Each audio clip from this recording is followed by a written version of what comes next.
بسم اللہ الرحمن الرحیم۔ السلام علیکم، میں اسد اللہ خان وزیر ہوں اور آج کی اس ویڈیو میں ہم آیا صوفیہ مسجد کے حوالے سے بات کریں گے اور اس کا تاریخی بیک گراؤنڈ آپ سے شیئر کریں گے۔ اگر آپ نے ابھی تک ہمارے یوٹیوب چینل کو سبسکرائب نہیں کیا تو برائے مہربانی سبسکرائب کے بٹن پر کلک کر کے ہمارے یوٹیوب چینل کو سبسکرائب کیجئے تاکہ آپ کو میری ویڈیوز بر وقت ملا کرے۔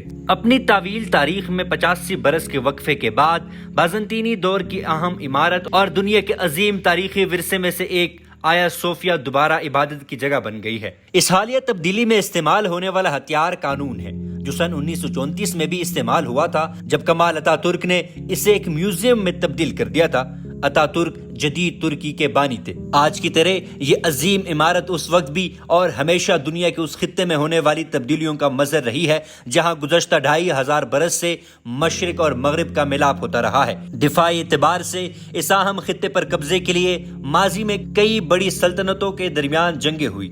آیا صوفیہ نے استنبول کے تند و تیز تاریخ کو اپنے اندر سمیٹا ہوا ہے۔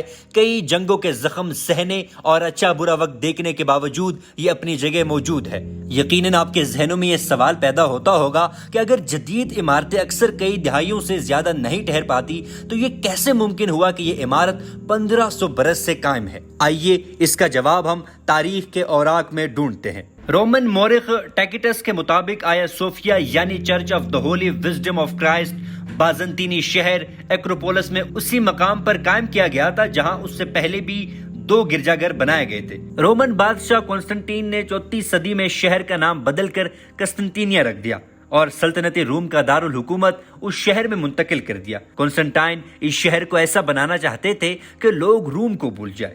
پہلی بار آیا صوفیہ کو سن 360 میں کانسٹنٹائن کے بیٹے کانسٹنٹینیس دوئم نے کھولا، لیکن سن 404 میں فسادات کے دوران اسے جلا دیا گیا۔ اس کے بعد تھیوڈوسائس دوئم نے سن 405 میں اسے دوبارہ تعمیر کیا، لیکن سن 532 میں ہونے والے فسادات میں اسے ایک مرتبہ پھر نظر آتش کر دیا گیا۔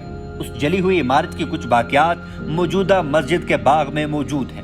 بادشاہ جسٹینین نے اسے دوبارہ تعمیر کرنے کا فیصلہ کیا اور اس طرح وہ چرچ تعمیر ہوا جو اگلے کئی سو برسوں کے لیے دنیا کا سب سے بڑا گرجا رہا۔ جسٹینین اس عمارت کو پہلے سے زیادہ شاندار اور پرشکوہ بنانا چاہتا تھا، ایک ایسا کیتھیڈرل جو سلطنت روم کی طاقت اور مزاحمت کا واضح اعلان اور علامت ہو۔ جسٹینین نے اس کے لیے کوئی کسر نہ اٹھا رکھی۔ اس عمارت کی تعمیر کے لیے افریقہ، ایشیا اور یورپ سے چیزیں منگوائی گئی۔ ایک داستان کے مطابق اس کے دروازے حضرت نوح کی کشتی کے ٹکڑوں سے بنائے گئے۔ ایسا کر کے جسٹینین حضرت سلیمان بننا چاہتے تھے، جنہوں نے یروشلم میں پہلا کلیسا تعمیر کیا تھا۔ کہا جاتا ہے کہ جب وہ آیا صوفیہ میں پہلی مرتبہ داخل ہوا تو اس نے جوش سے نعرہ لگایا، میں نے تمہیں ہرا دیا سلیمان۔ اس کیتھیڈرل یا چرچ کی تعمیر کے لیے جسٹینی نے اس وقت کے بہترین ماہرین تعمیرات کی خدمات حاصل کی۔ ان ماہرین نے اسے 6 سال سے کم عرصے میں مکمل کر دیا۔ یہ اس لحاظ سے کارنامہ تھا کہ قرون وسطی کے زمانے کی ٹیکنالوجی اور کاریگروں نے پیرس کے کیتھیڈرل نوٹر ڈیم کو تقریباً 1 صدی میں مکمل کیا تھا۔ آیا صوفیہ کی یہ مضبوط اور پرشکوہ عمارت شہر کے منظر پر چھا گئی اور اس کا 33 میٹر قطر والا گنبد دنیا کا سب سے اونچا گنبد قرار پایا، جو زمین سے 55 میٹر اونچا تھا۔ لیکن 26 سال بعد ایک زلزلے میں یہ گنبد ڈھا گیا۔ بادشاہ نے فوراً ہی اس کی مرمت کا حکم جاری کیا۔ اس مرتبہ کئی دوسری تکنیکوں کے علاوہ جو ایک تکنیک استعمال کی گئی وہ یہ تھی کہ گنبد کی گول بیم پر وزن کم کرنے کے لیے 34 پتلے پتلے کالم بنائے گئے۔ اس کے بعد انہیں یہ معمہ حل کرنا تھا کہ ایک چوکور بنیاد پر گول گنبد کیسے بنایا جائے۔ اس کا حل یہ نکالا گیا کہ اس چوکور بنیاد میں کچھ تکونے کالموں کا اضافہ کیا جائے جو ایسی جگہوں پر لگے ہو جو وزن اٹھانے کے لحاظ سے بہت اہم ہو۔ ان تکونے کالموں نے گنبد کے نیچے دائرے کا وزن 4 پوائنٹس پر منتقل کر دیا، جس سے یہ پورا ڈھانچہ ایک دائرے سے تبدیل ہو کر چوکور ہو گیا۔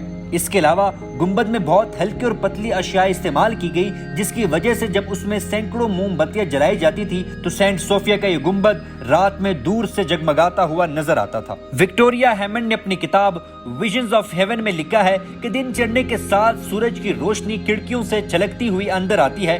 عمارت کے اندر جیسے روشنی امٹ پڑتی ہے جس سے سنہرے موزیک چمکنے لگتے ہیں، ایسا محسوس ہوتا ہے کہ دیواریں ہے ہی نہیں، اور ایک ایسا پراسرار ماحول پیدا ہو جاتا ہے جو ناقابل بیان ہے۔ لیکن سن 598 کا زلزلہ وہ واحد خطرہ نہیں تھا جس سے آیا صوفیہ نے نمٹنا تھا۔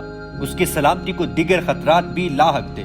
اصل گنبد کو سہارا دینے کے لیے اس کے ساتھ 2 بڑے اور آدھے گنبد تعمیر کیے گئے۔ عمارتوں کو زلزلے، موسم اور گزرتے وقت جیسے قدرتی آفات کا ہی مقابلہ نہیں کرنا ہوتا ہے، چاہے ان کی بنیادیں اور ڈھانچے کتنی ہی مضبوط کیوں نہ ہو۔ یہ اکثر انسانوں کے جذبوں اور خواہشات کا نشانہ بن جاتی ہے، خاص طور پر ایسی عمارتیں جو آیا صوفیہ کی طرح علامت بن جائے۔ قسطنطینیہ نہ صرف دفاعی لحاظ سے اہم تھا بلکہ دنیا کے امیر اور اہم شہروں میں سے ایک تھا، اور آیا صوفیہ اس کا روحانی مرکز یا دل تھا۔ صدیوں تک رومن کیتھولک دنیا اور بازنطینی سلطنت کے درمیان مذہب کی بنیاد پر تنازع رہے ہیں۔ آخر میں مغربی حملہ آوروں کے لیے قسطنطینیہ ایک ایسا شہر بن گیا جسے حاصل کرنے کی خواہش کو روکنا بہت مشکل تھا۔ سن 1204 میں جب یورپی حملہ آوروں نے شہر پر دھاوا بولا تو مسیحیت کے مشرقی اور مغربی گروہوں کے درمیان جنگ نے شہر کو تاراج کر دیا۔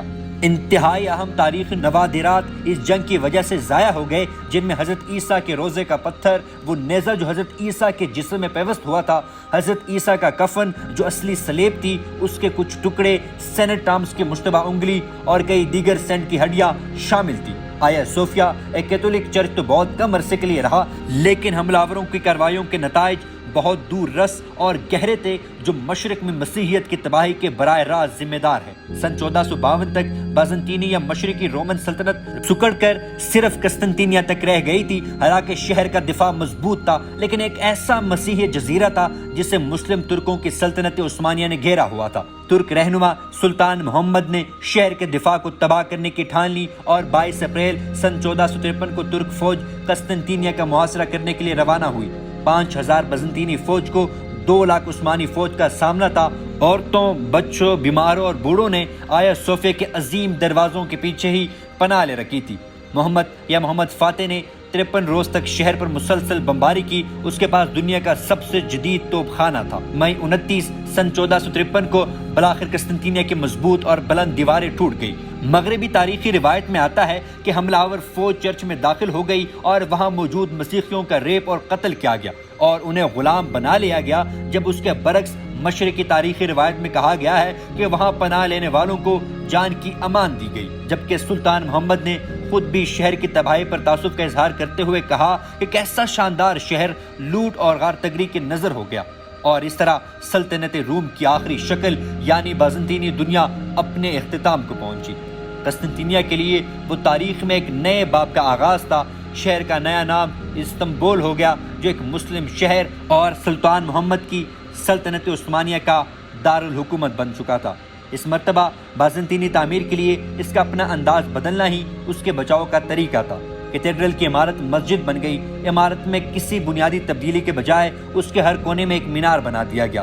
آیا صوفیہ کے اندر اللہ، پیغمبر اسلام اور ان کے نواسوں کے نام اویزہ کر دیے گئے۔ مسیحیت سے منسلک نقش و نگار کو پلاسٹر یا اسلامی تزئین و آرائش سے چھپا دیا گیا، لیکن سب سے اہم تبدیلی محراب کی تعمیر تھی تاکہ مسلمان قبلے کی طرف رخ کر کے نماز پڑھ سکے۔ 20ویں صدی میں سینٹ صوفیہ کی شناخت ایک مرتبہ پھر تبدیل ہوئی اور وہ ایک میوزیم بن گیا۔ وقت کے ساتھ استنبول، جسے مشرق اور مغرب دونوں نے کئی مرتبہ فتح، تباہ اور دوبارہ تعمیر کیا، ایک ایسے شہر میں تبدیل ہو گیا جہاں بھرپور ایشیائی اور یورپی اثر اور ذائقہ ملتا ہے۔ وہ شہر جہاں دنیا کی کئی ثقافتوں کا ملاپ اور ارتقائی عمل نظر آتا ہے، اور 1900 سال تک ایک چرچ، 500 سال تک ایک مسجد، بہت تھوڑے سے عرصے کے لیے میوزیم، اور اب ایک مرتبہ پھر مسجد بننے والی آیا صوفیہ کی عمارت اب بھی پوری مضبوطی اور شان سے وہیں کھڑی ہے۔